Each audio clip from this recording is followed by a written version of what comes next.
ಮೆತ್ತರು ಪುಕ್ಕಿ ಆರಿ ಹೋಗುವನು ಹರೆಯದಿ ಮಾಂತ್ರಿಕನ ಮಾಟ ಮಸಡುವ ಮುನ್ನ ಉತ್ಸಾಹ ಸಾಹಸದ ಉತ್ತುಂಗ ವೀಚಿಗಳ ಈ ಶುದ್ಧ ಸಾಗರವು ಬತ್ತಿ ಹೋಗುವ ಮುನ್ನ ಉತ್ಸಾಹ ಸಾಹಸದ ಉತ್ತುಂಗ ವೀಚಿಗಳ ಈ ಶುದ್ಧ ಸಾಗರವು ಬತ್ತಿ ಹೋಗುವ ಮುನ್ನ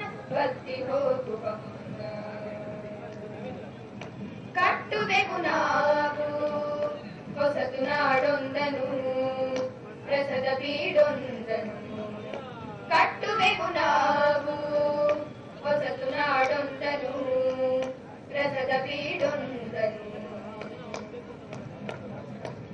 ನಾಟಿ ತಳಿ ಗೋಗಳನ್ನು ಮಾತ್ರ ಸಾಕುತ್ತಿದ್ದು ಯಾರೊಬ್ಬರೂ ಈವರೆಗೆ ವಿದೇಶಿ ತಳಿ ಗೋಗಳನ್ನ ಸಾಕಿರುವುದಿಲ್ಲ. ತಮ್ಮ ಮನೆಗಳಲ್ಲಿ ಎಷ್ಟೇ ಹಸುಗಳು ಹಾಲು ಕೊಡುತ್ತಿದ್ದರೂ, ಎಷ್ಟೇ ಲೀಟರ್ ಹಾಲು ಉತ್ಪಾದನೆ ಆದರೂ ಈ ಹಾಲು ಮತ್ತು ಹೈನು ಉತ್ಪನ್ನಗಳನ್ನು ಈವರೆಗೂ ಹಣಕ್ಕಾಗಿ ಮಾರಿರುವುದಿಲ್ಲ, ಇಂದಿಗೂ ಮಾರುವುದಿಲ್ಲ. ಬೇರೆಯವರು ಹಾಲು ಮತ್ತು ಹಾಲಿನ ಉತ್ಪನ್ನಗಳನ್ನು ಕೇಳಿದರೆ ಉಚಿತವಾಗಿ ನಮ್ಮೆಲ್ಲರ ಅಂತಃಕರಣದಲ್ಲಿ ರಕ್ತದ ಕಣಕಣದಲ್ಲಿ ತುಂಬಿರುವ ಗೋಭಕ್ತಿ ನಾವು ಈಗ ಹೇಳುವಂಥ ಮಾಡುವಂಥ ಘೋಷಣೆಗಳಲ್ಲಿ ಪ್ರಕಟವಾಗುವಂತೆ ಇರಬೇಕು. ಮೊದಲನೇದಾಗಿ ನಾನು ಹೇಳ್ತೀನಿ, ಉಳಿಯಲಿ ಉಳಿಯಲಿ,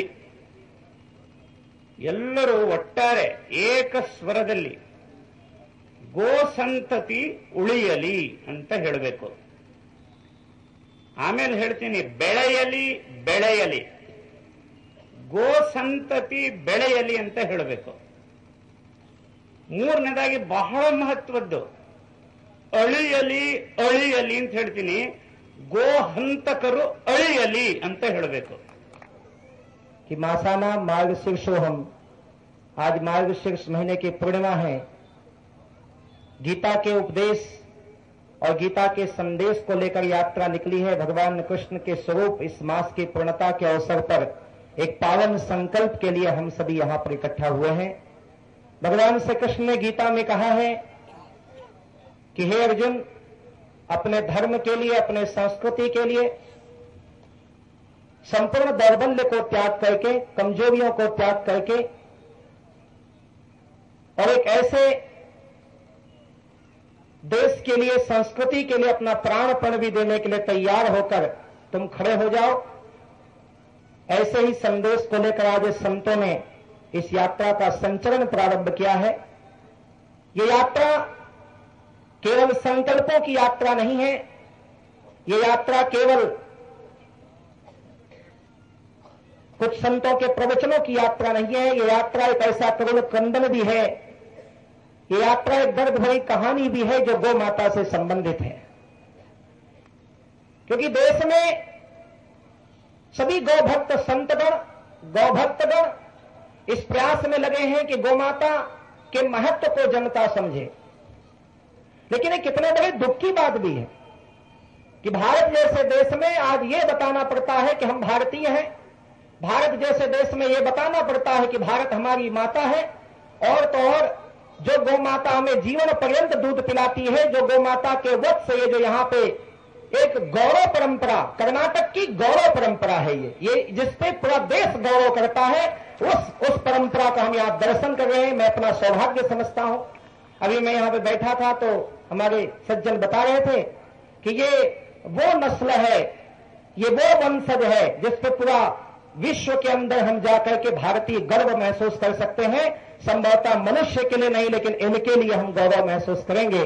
तो ये ऐसा देश है जहां हम गाय पर, गाय के वत्स पर गौरव महसूस करते हैं, और आज उसी के लिए हमको आवाज उठाना पड़ता है, आज उसके लिए आंदोलन करना पड़ता है, उसके लिए यात्रा निकलनी पड़ती है।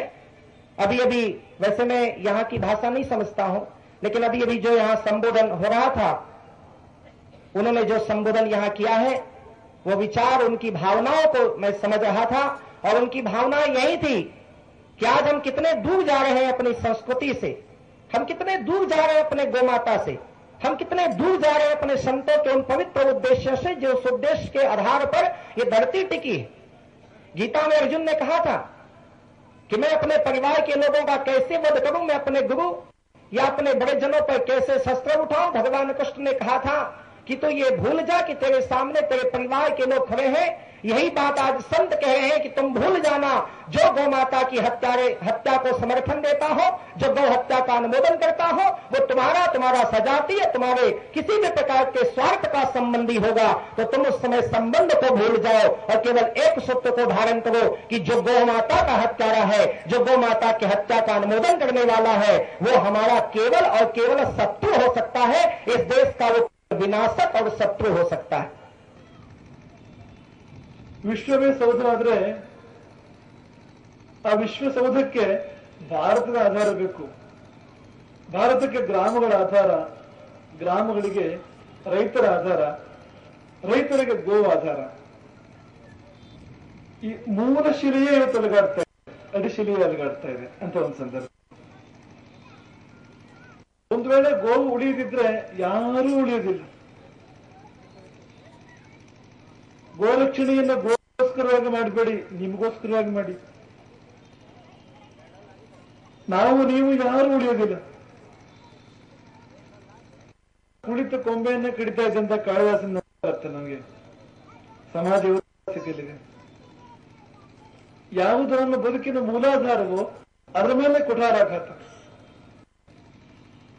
ಒಂದು ತುತ್ತು ಅನ್ನ ಎತ್ತು ನೆನಪು ಮಾಡ್ಕೊಳ್ಳಿ, ಅದು ಬಂದಿದ್ದು ಭೂಮಿಯಿಂದ. ಭೂಮಿ ನಮ್ಗೆ ಅನ್ನ ಕೊಡ್ಬೇಕು ಅಂದ್ರೆ ಆಕೆ ಮಾತೆ ಮುಖ ನೋಡ್ತಾಳೆ, ಅವಳು ಪ್ರಸಾದ ಬಿಡಬೇಕು ಭೂಮಿಗೆ, ಅವಳು ಅನ್ನ ಕೊಡೋದು. ಮೂವರು ಮಾತೆ ಇರು, ತುತ್ತು ಕೊಡ್ತಕ್ಕಂತ ಹೆತ್ತ ತಾಯಿ. ಆಗ ಯಾರನ್ನ ತಾಯಿ ನಮ್ಗೆ ಹಾಲು ಕೊಟ್ಲು, ಆ ಹಾಲು ಎಲ್ಲಿಂದ ಬಂತು? ಭೂಮಿ ತಾಯಿಯಿಂದ. ಭೂಮಿ ಕೊಟ್ಟ ಅನ್ನವೊಂದುಂಡು ನಮಗೆ ಹಾಲು ಕೊಟ್ಲು. ಭೂಮಿಗಳಿಂದ ಬಂತು.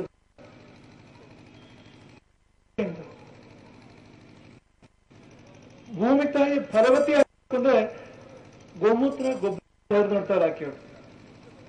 ಯಾವಾಗ ಬಿಡುತ್ತೆ ಆಗ ಭೂಮಿ ಫಲವತಿ ಆಗ್ತಾರೆ.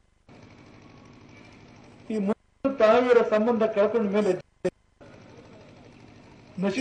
ಜೀವನ ಹಾಗಾಗ್ತಾ ಇದೆ. ವಿಷವಾಗ್ತಾ ಇದೆ. ಉಣ್ಣುವ ಅನ್ನವೇ ಇದೆ. ಸಂಶೋಧನೆಗಳು ಹೇಳ್ತವೆ, ಹೆತ್ತ ತಾಯಿಯ ಹಾಲಿನಲ್ಲಿ, ಎದೆ ಹಾಲಿನಲ್ಲಿ 21% ವಿಷ ಇದೆ. ಹತ್ರ ಕಾಲು ಭಾಗದಷ್ಟು ವಿಷ ಇದೆ ತಾಯಿ ಹಾಲಲ್ಲಿ. ಯಾಕೆ?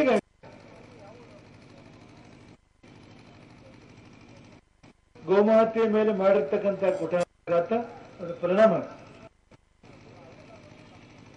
ಗೋವಿನ ಗೋಮೂತ್ರ ಗೋಗಳಿಂದ ಕೃಷಿ ಮಾಡಿದ್ರೆ ನಾವು ಮಾಡ್ತಾ ಇದ್ವು, ನಮ್ಮ ತಾಯಿ ಅಮೃತಮಯ ಆಗಿರ್ತಾ ಇತ್ತು. ಭೂಮಿಗೆ ಯಾವಾಗ ವಿಷ ಉಂಡಿಸಿದ್ವು, ಆ ಭೂಮಿ ತಾಯಿ ಹೊಟ್ಟೆಗೆ ಹೋದ ಹೊಟ್ಟೆಗೆ ಬಂತು. ಎದೆ ಹಾಲು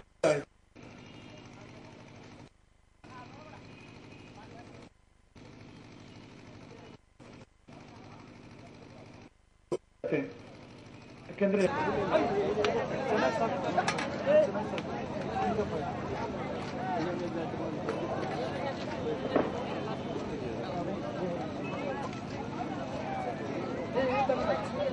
ಬೇರೆ ಬೇರೆಯವ್ರು ಬರ್ಲಿ, ನೀವು ಜಾಗ ಬೇರೆ ಬೇರೆಯವ್ರಿಗೆ ಬಿಡಿ.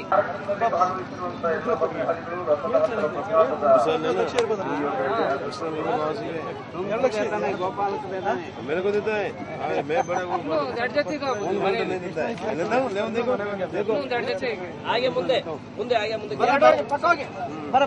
ಹಾಗೆ ಮುಂದಕ್ಕೆ ಹೋಗ್ತಾ ಇರಿ.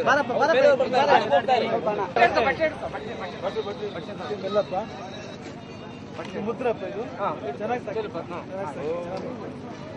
ಹೋಗಿ ಹಾಗೆ ಮುಂದಕ್ಕೆ ಹೋಗಿ ಹಾಗೆ